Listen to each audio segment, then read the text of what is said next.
But now let's shift over to that other matchup that we had in the college football playoff, the Sugar Bowl out of New Orleans. Believe this is in the New Orleans Saints Stadium, if I'm not mistaken. Even though Washington was the higher seed, the Sugar Bowl favored Texas. Texas was favored in betting markets, and also Texas fans did not have to travel nearly as far as what Washington fans had to travel. And of course, that led to a crowd advantage in favor of Texas. So while it wasn't a true road game, this is about as much of a road game that you are going to get in a neutral site matchup, particularly in bowl season. Now, Texas, of course, did not play perfect. There's a reason why they lost 37-31. And I think a lot of those things was, I think Steve Sarkisian just might have scripted way too much. And then in that second half, it was just, actually, particularly in that fourth quarter, it was particularly a catch-up game. I mean, we're talking about Steve Sarkisian potentially scripting the first 40 plays of any given matchup. That's more than half of the plays in your typical games nowadays. That's a lot to script out. So you have this inability to kind of be flexible to early game situations. And it just felt that Quinn Ewers, he was not the most sharp either. He was only 24 for 43. Had his guys in a chance to win the game, but Quinn Ewers didn't have his best game either. The running game was fantastic.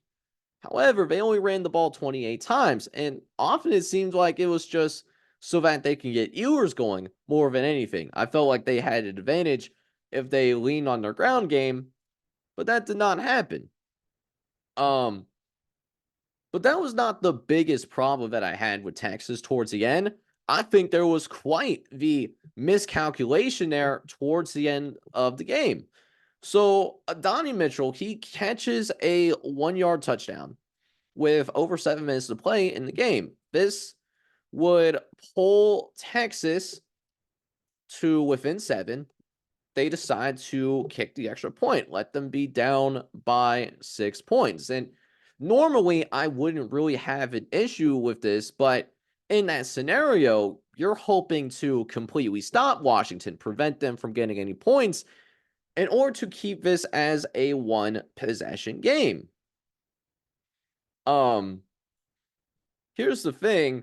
They were not stopping Washington at that point of the game. Washington was up 34-28. Washington, of course, has one of the best passing offenses in America, led by one of the best quarterbacks in America, Michael Penix Jr.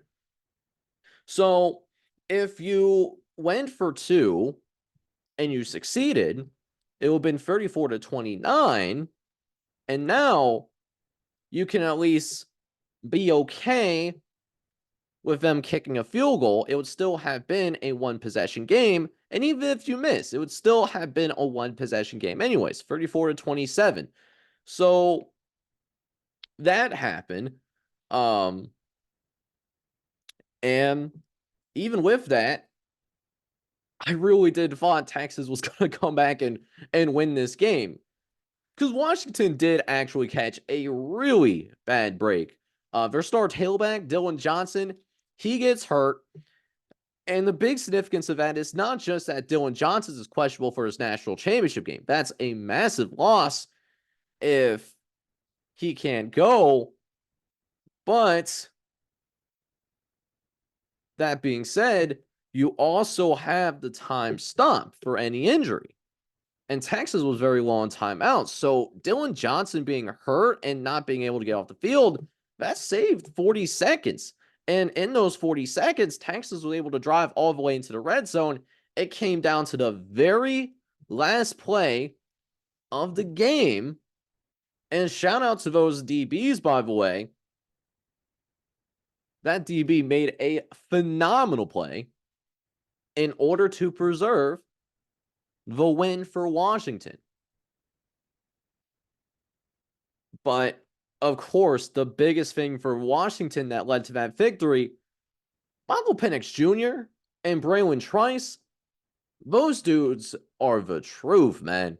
Michael Penix Jr. arguably played his best game in a Washington uniform. 29 for 38, 430 yards, 2 touchdown passes, and no interceptions.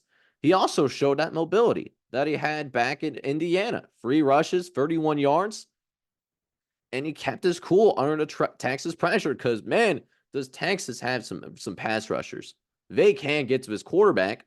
Penix was never bothered. And that's one thing that I admire about Penix when I've been watching college football all season long. Arguably, when it comes to pre-snap reads, I think he's the best quarterback in college football when it comes to recognizing what the defense is in and then making an adjustment at the line of scrimmage. He's also got some fantastic receivers. Roma Dunze, he's going to be a top 10 pick, I'm sure. Jalen Polk's a really strong football player, too. 11 combined catches, 247 yards. And, of course, defensively, Braylon Trice, you could argue he was the game's best player. And that was even what we said with Michael Penix Jr. Dude went off in this game. 2 sacks, 3 TFLs. He was in the backfield of Texas all game long. Reason why Quinn Ewers couldn't get going, Braylon Trice was never, ever able to allow this man to be remotely comfortable. But here's the thing. Washington played one of its best games of the season, and they might even need to play at a higher level because this Michigan team, there's been multiple times where we thought Michigan was going to fold, but they didn't. So that being said, congratulations to Washington. Texas got nothing to be ashamed about. Quinn Ewers probably is coming back. So you have a real chance, especially with an expanded playoff field, to possibly get Texas back in a position to win another national champion. I don't think Steve Sarkisian really needs to change too terribly much. He's right there. Just kind of what it is with Michigan. Just make small improvements within your personnel and your football team, and you should be A-okay. You should be good to go.